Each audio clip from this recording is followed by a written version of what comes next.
Muito boa noite, eu sou Alexandre Valverde, você está no canal Fiel da Balança, um canal para a gente conversar sobre questões de saúde mental e direito do trabalho, descomplicando esses temas. Estou aqui com a Fabiana Robertoni e a Raquel Canto, que também compõem este canal. E hoje, retomando a conversa que a gente estava no nosso último episódio, falando ainda sobre a questão de assédio no mundo do trabalho e justamente pensando as configurações que o assédio está tomando agora durante esse período de pandemia.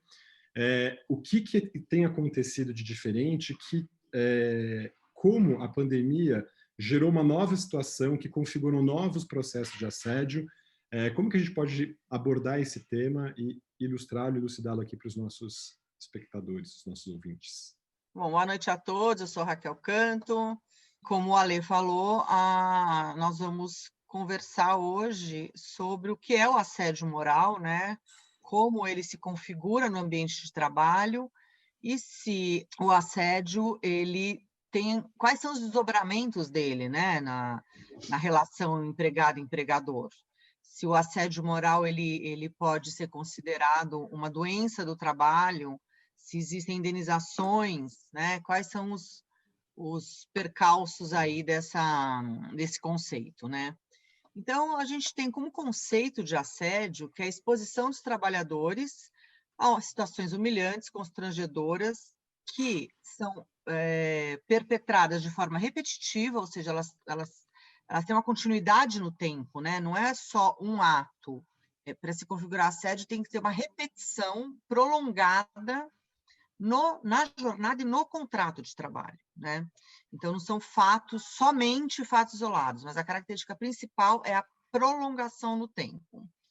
É mais comum nas relações hierárquicas, né? Em que do chefe para o subordinado, em que predominam condutas negativas, condutas desumanas, aéticas, quando, por exemplo, o que quer dizer tudo isso, né? Então, quando um chefe dá uma instrução errada para prejudicar o empregado, quando ele dá metas inatingíveis, que sabe que aquilo é impossível do empregado cumprir naquela jornada, ou até mesmo o objeto da meta, ele é inalcançável. E também quando o empregado, né, chega para a gente, né, para nós advogados, muitas vezes, fatos do tipo, o chefe recebeu o material e jogou no chão, no meio de todo mundo. Falar, esse trabalho está uma merda. Né? Então, assim, a gente tem isso em público, né, com parte da equipe. Então, esse tipo de conduta, ela se caracteriza como assédio moral. Fabi? Exatamente, né? São várias situações que a gente vê de condutas reiteradas. Hoje a gente não tem uma lei que trate especificamente, né, do combate ao assédio, mas a gente tem uma construção jurisprudencial que nós nos guiamos, nós advogados, empresas, empregados, todas as pessoas que têm e são obrigadas até cuidar desse assunto, nós nos baseamos em conceitos de construção jurisprudencial. Então, é realmente, né, um trabalho que tem que ser feito pelas empresas, no sentido de treinamentos, desenvolvimento de políticas específicas, documentos e termos de responsabilidade. A apuração, ela tem que ter um método, né? Por isso que grande parte aí das empresas contratam seus canais de denúncias, que é conduzido por especialistas. Então, nós temos uma série de questões relacionadas à questão do assédio moral e também do sexual, mas nessa conversa que a gente está tendo agora, o que nós temos, né, de sentido com todo o isolamento que aconteceu aí durante a pandemia e as pessoas desenvolvendo seus trabalhos nos seus ambientes residenciais.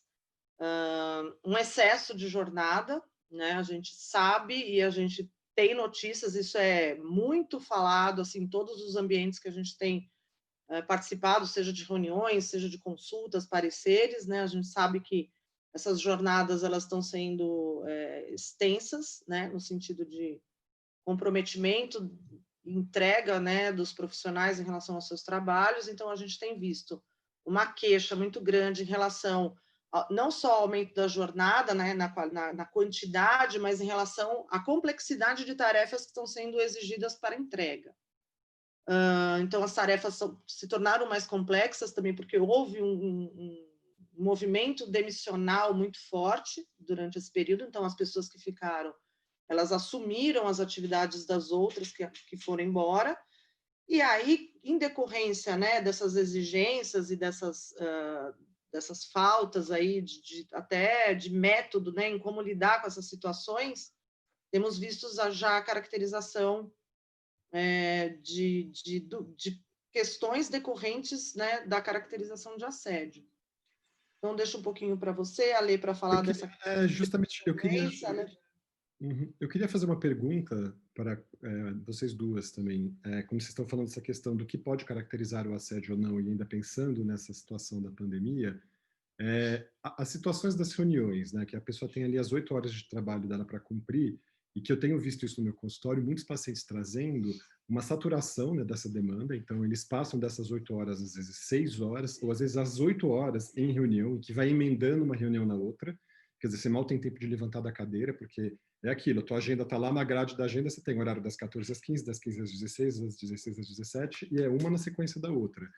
Então, você não consegue executar o teu trabalho propriamente dito, porque você tem que ficar ali participando dessas reuniões que parecem que são estratégias de controle e observação do que você está realizando na sua casa, né, numa atitude de vigilância que nem sempre te permite executar a tarefa propriamente para suas entregas. E também a situação da falta de limite no sentido do respeito aos horários, ao horário de almoço e mesmo ao horário de saída. Né? Muito comum, eu tenho acompanhado muito isso, os meus pacientes falaram assim, poxa, doutor, eu fico ali até às 18 horas, que é o meu horário, dá de 5 para as 18, alguém pega e fala, você está aqui, vamos fazer mais uma reunião? E aí fica ali até às 8 horas da noite. Só que isso não acontece uma vez, como vocês falaram, é uma coisa reiterada. Só que não ela é insidiosa, porque ela não é colocada sob uma pressão ou como um aspecto assim do tipo, você vai ter que ficar nessa reunião. Só que é aquela coisa que se você não faz, pega mal. Isso é assédio ou não é? Isso, a pessoa que está vivendo esse tipo de tensão, em que ela fala, pô, se eu recusar porque já deu meu horário, eu tenho que sair, eu tenho algum outro compromisso, vai parecer que eu estou fazendo corpo mole. Então a pessoa se sente oprimida ali a atender, a responder aquilo. Me chamaram para uma reunião meio-dia. Poxa, não tenho, é meu horário de almoço, mas se eu disser que é meu horário de almoço, vai pegar mal, então eu acabo ficando também. Então, qual o nome que a gente pode dar para essa pressão? Isso caracteriza um assédio? Sim? Como que a gente responde isso para as pessoas? Você tem uma jornada de trabalho, e por isso que é importante, como a gente já falou anteriormente, né, em outras conversas aqui no canal, o empregador ter o contrato com o empregado do home office e delimitar qual é o horário de trabalho, inclusive as pausas, né, exatamente para você evitar esse tipo de situação. Então, o que o empregador, na cabeça dele, ele está pensando? Olha, o meu empregado tem que trabalhar 8 horas por dia, tem uma hora de almoço, então ele tem que estar à minha disposição essas 8 horas. Essa é a visão do empregador. Agora, obviamente que quando o empregado está no ambiente de trabalho presencial, essa situação ela não acontece. Porque você tem pausas, você tem uma pausa para um café, ou você tem uma pausa até quando você está, né, vamos supor, no ambiente de advogados, né, Você tem advogado um que é respiro empregado. entre uma reunião e outra, um café para Você para entre uma reunião e outra, exatamente, você vai até o banheiro, você para pegar o material, até para você se preparar para outra reunião, então você não tem uma reunião tão seguida da outra, né? Porque você tem que mudar ali a chave, né? Então você vai pegar a pasta do cliente, você vai entrar na nuvem, na pasta virtual do cliente, mas você vai se preparar para aquela próxima reunião, para o assunto daquela próxima reunião. Então, você tem um break aí, você tem uma parada da sua mente. E o que a gente está recebendo, né, e conversando com vários profissionais de empresa, colegas advogados, é que essas reuniões de Zoom, elas estão sendo extremamente extenuantes, porque as pessoas ficam muito mais cansadas, porque elas têm que estar prestando uma atenção muito mais redobrada do que uma reunião presencial, né? Então, acho que isso é um ponto. Aí você perguntou com relação a se isso é um assédio. A gente tem uma proteção constitucional, né, Ale, inclusive, com relação à vida privada, à intimidade, né, da pessoa. Então, o que a gente vem observando também, muitas vezes, é uma invasão dessa privacidade, né?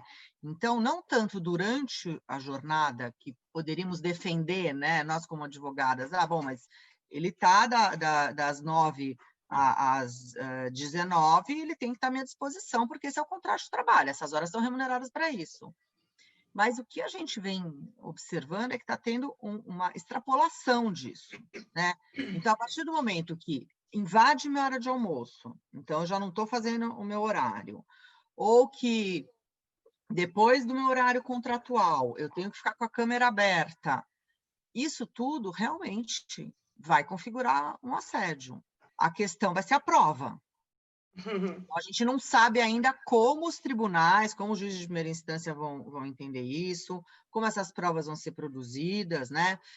Muito provavelmente, porque grava, né? Você está gravando ali, você tem condições de mostrar, mas sim, pode configurar assédio. Sim, muito importante a fala da Raquel, exatamente. Eu acho que depende também muito do como essa condição de trabalho na residência foi estipulado. Se a gente pensar num empregado, né, e aí seguindo as regras da legislação, que eles não têm controle, a gente não teria tantas questões relacionadas a jornadas extenuantes. Porém, o que eu percebo é que o não controle desses empregados, no sentido de, é uma função isenta, eu não vou controlar, a pessoa tem flexibilidade, ela entrega quando quer, se ela quiser trabalhar de noite, de dia, enfim, a gente tem uma série de questões que surgem com esse posicionamento, enfim. Tem que ter o bom senso de observar que, embora aquela pessoa não tenha isenção, que não tenha controle de jornada, ela tem que, pelo menos, cumprir as 44 horas semanais, né? Porque senão você também vai ter uma sobrejornada, embora não exista o controle. Do outro lado, as pessoas que estão em home office, que possuem controle, a gente vê uma série de mecanismos aí no mercado, acho que a gente até falou no outro episódio, né, de que é possível sim controlar. Mas, como na pandemia, eu acho que tudo isso se perde um pouco, porque as pessoas têm receio de perder seus empregos, e aí talvez até se submetam de uma forma, nem questionaria se isso é um excesso extenuante, se a tarefa é muito complicada. Eu não sei vocês, mas assim, eu vejo que estamos enfrentando tudo que chega, né? O que chega a gente resolve, que é esse o ponto, porque as empresas precisam faturar para que elas para que não sofram o declínio lá econômico e que aí consequentemente as pessoas perderiam seus empregos. Então eu acho que tem muito isso, né? O medo, a questão do medo de perder o sustento. E isso, Ale, eu acho que pode sim se caracterizar como um assédio, que é justamente o que a Raquel falou, precisa, né, de uma construção documental e testemunhal. A gente sabe que a Justiça do Trabalho, ela, quando for analisar essas questões, a pandemia provavelmente já vai ter passado. Então, o juiz ele pode até considerar a pandemia, né? A gente sabe que eles vão considerar todos os aspectos relevantes, mas a análise ela já é feita com outro olhar, porque o pior já passou. Então, a gente sabe que vai ter abuso dos dois lados, né? Tanto na alegação de assédio, quanto na isenção do empregador, que também abusou. Eu acho que vai ser uma questão que todos os advogados e os médicos também, principalmente, porque a gente sabe que essas questões de assédio, né, e de excesso de trabalho podem causar transtornos, né, mais do que você sabe muito mais do que né, do que nós estamos falando. E aí tem toda a consequência de afastamentos, de gerenciamento previdenciário, de tratamento e possível vínculo dessa doença com o ambiente, agora, não o ambiente físico de trabalho, mas o ambiente digital. Maravilha, Fabi. Muito interessante que você trouxe essa questão do receio de perder o emprego, que acho que está atravessando a maior parte das pessoas, né? Considerando que a gente já tem 56 milhões de pessoas no país que estão com o trabalho informal, e isso se soma já há uma tendência que a gente vinha observando mesmo antes da pandemia, que é o surgimento da síndrome de esgotamento no trabalho, que é a síndrome de burnout. Então, eu vou convidar aqui os espectadores para assistir o nosso próximo vídeo, que nós vamos falar sobre esse tema, justamente sobre essa questão de como os quadros psiquiátricos têm se intensificado durante a pandemia e justamente esse específico do mundo do trabalho, que é a famosa síndrome de burnout, né, como a gente fala.